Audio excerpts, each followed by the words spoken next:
It was the legendary American singer-songwriter and record producer who once said, "Throughout my career, I have performed with many of the most accomplished singers, songwriters and musicians of our time.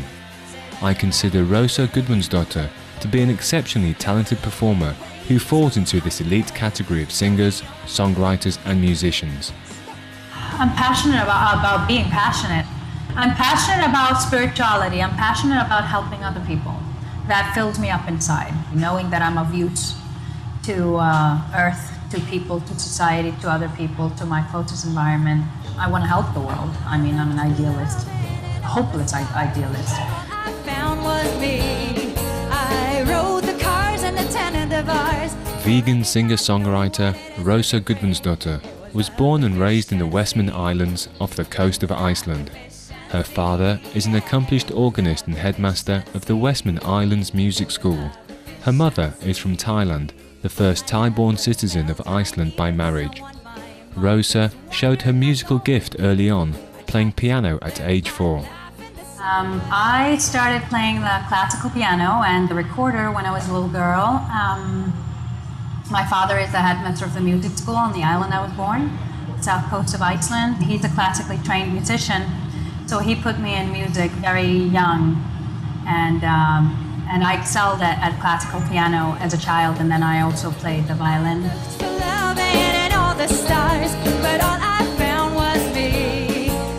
By the time she was 15, Rosa was performing on national television. But while her classical training nourished her heart, the Carpenters and Madonna also were her inspirational heroes. Still in her teens, Rosa played keyboards and sang backup vocals for the techno group Dancing Mania. She soon won fame as a promoter entertainment director from 1998 to 2000, producing exciting shows that brought in the top musical acts from around the globe. Rosa then became a national cultural phenomenon as a producer and host of her own television series in 2000. Iceland's media were thrilled about her, a beauty who spoke her mind and stirred up discussions, often on ideas ahead of her time. Part of her strong personality could be attributed to her Icelandic heritage. We're strong people, we're hardworking people. And we're also nature activists, and we really are connected generally to the earth. There's so much power of nature there, like geysers and glaciers and volcanoes. I grew up with 2 volcanoes up my street, by the way. There's a lot of energy in Iceland. Just the beauty, the nature, the energy, the activeness, I guess. Clean air, clean water, a very pure country.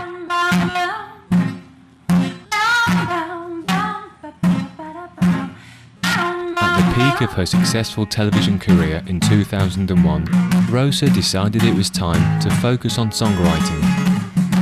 Music? I can't see myself living without it. I'm here on an artist visa, and I'm pursuing my career here in New York as a songwriter. I remember writing music when I was 12, but I have been professionally writing music, like real songs, since around age 20.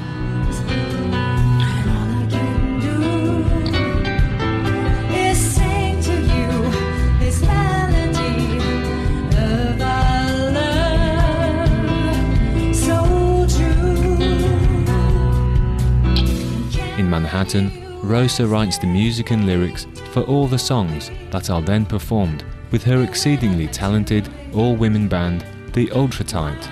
Caroline Morosi from New Jersey, USA is on lead guitar. Anne Lieberwerth from Germany is the bassist, and Vet Scott from Brooklyn, New York is on drums.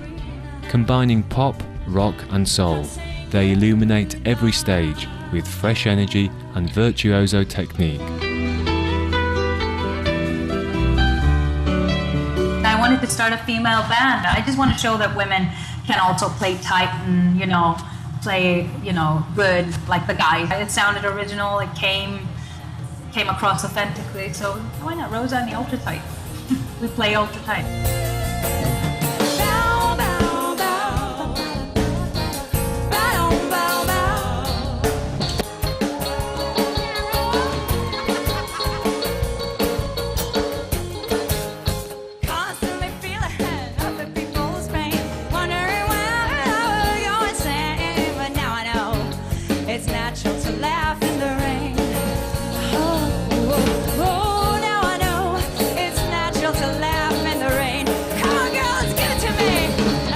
What inspires you in your writing process? Usually love, heartbreak, also joy, and human relations in any form, feelings, deep feelings, catalyst feelings in my life, deep sadness, sorrow, loneliness. I have to be inspired. I can like strategically sit down and write like a song about anything and whatever. I have that ability, but that's not like a true heart song. A true heart song comes, I channel it, and I thank God for that gift. That's not from Rosa. That's something, that's a calling. I literally sometimes wake up with a melody in my head, and I just lay and I listen to my head play something to me. And sometimes I get words that resonate with me, like Love Deficiency. I wrote those lyrics first, and then the song around it.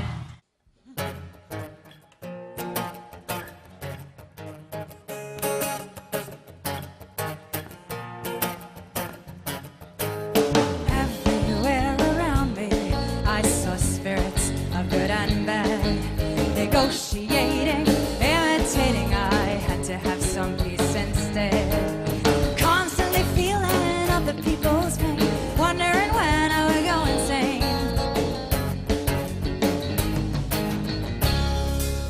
Love Deficiency I wrote after I was in LA for a work trip 11 years ago, in 2000. I'm sober now and I live a very healthy lifestyle, and back then I was crazy and, you know, a party girl and whatever. But my writing, some of it is very deep, even though I was young and I was still in that life. So I obviously was contemplating spirituality and the deeper meaning of life. So Love Deficiency is about that, like, you know, what do I lack? Why am I chasing all of this, you know? Is it love that I lack? I looked for love in all the stars, but all I found was me. I rode the cars and the tenant of ours, for I did not know what it is to be free. It was love deficiency. It was love deficiency. Yeah, it was love deficiency. It was love deficiency. Remember what you really need, and remember that we're all the same. Remember that you have love in your heart, and I'll remember your name. The lyrics in Move Higher, it's not move higher in a building, but move higher as a person, evolve and become spiritually enlightened and be responsible of your life and take chances. This is your life. So it's a very positive message. But every round it isn't, the better go on. It treats you bad and it treats you good. Just remember all you need is a roof and some food. I guess I want to change the world. I'm old-fashioned that way. I want to change the world. I want to continue saying my message about bettering the earth, changing our ways without forcing it upon anyone. Just I want to present it, for example, how veganism has changed my life and bettered my health. It's lightened my conscious. I can't explain it. It's just, you know, I feel like a different person today. I'm a vegan and I'm a proud vegan and I love this place. This is one of my favorite restaurants, actually, the Loving Hut. The food here is excellent. I come here for the food, and I've brought many people in here, and they have excellent food and a lot of selection, and every dish is yummy and healthy, and I love it.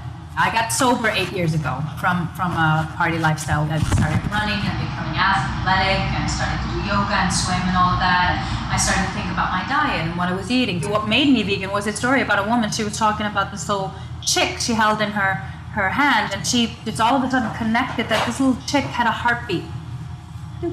Tiny little heartbeat inside. And I was reading that story and I was just like, you know what? When I was a little girl, I never wanted to eat animals. It wasn't my decision, but I was raised in a home. I eat what I have to eat. You know, I have no saying when I'm 3, 4. But I remember as a little girl, I didn't ever want to eat animals, and I connected back with those are living beings. They have their own families. They give their own milk to their creatures, mammals, obviously. But, you know, and I'm here, and I've never been healthier. And I run very fast. I'm very athletic. God forbid I don't get, you know, sick. You know, if I get sick, I get so, you know, healthy quickly, and I get over it quickly, and I just feel lighter, and also consciously I feel lighter as a vegan, you know. Do you promote veganism with your music? Absolutely. I mean, I do it wherever I am in my life, basically, and I partake in, vegan outreaches here and there, and hopefully, as my influence gets bigger in the world, I will be the Oprah of veganism, You also link to thegoodhuman.com, which encourages people to be better inhabitants of the earth. We need to not drown our earth in filth, first of all. It's time to clean up the earth. We're so abusing this planet that we share with other living beings, And the animal industry alone takes up so much, of energy and food, and it's just become so deteriorated. It's horrible. I can't even tell you how I feel about that. Who inspires you in life? People that are making a difference in this world. Obviously, everyone can make a difference, individual effort. Madonna inspired me in the past because she printed it in my brain to follow my dream. So I thank her for that. Classical composers, Bach, Beethoven, Rachmaninoff, Chopin, all of these men that channeled so much beauty into the world, so undistracted by technology. They inspire me. And people who make a difference. Veganism, activists. Rosa Gudmundsdottir's wish is that we'd all be inspired to help build a better tomorrow on Earth. I tried to live my life in the sun, but I was stuck in the It's peace, love, go vegan. Yeah, and be kind to Earth. Make that change, It's time. Live a responsible life. Live like there's no tomorrow. Take the actions that you need to take today.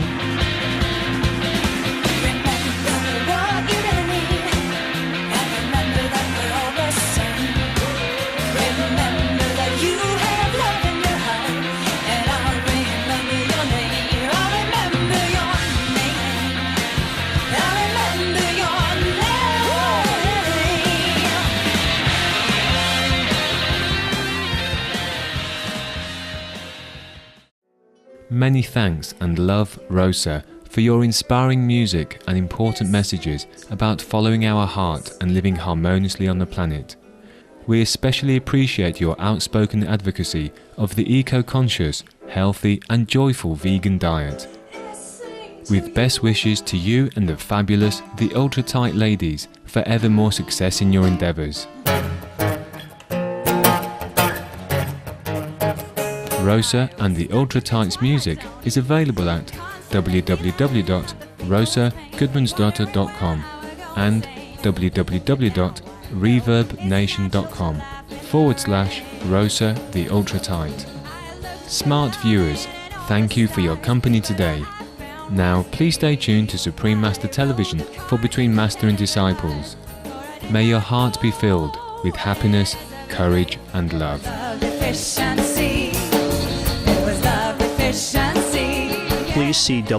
Please visit www.suprememastertv.com/VE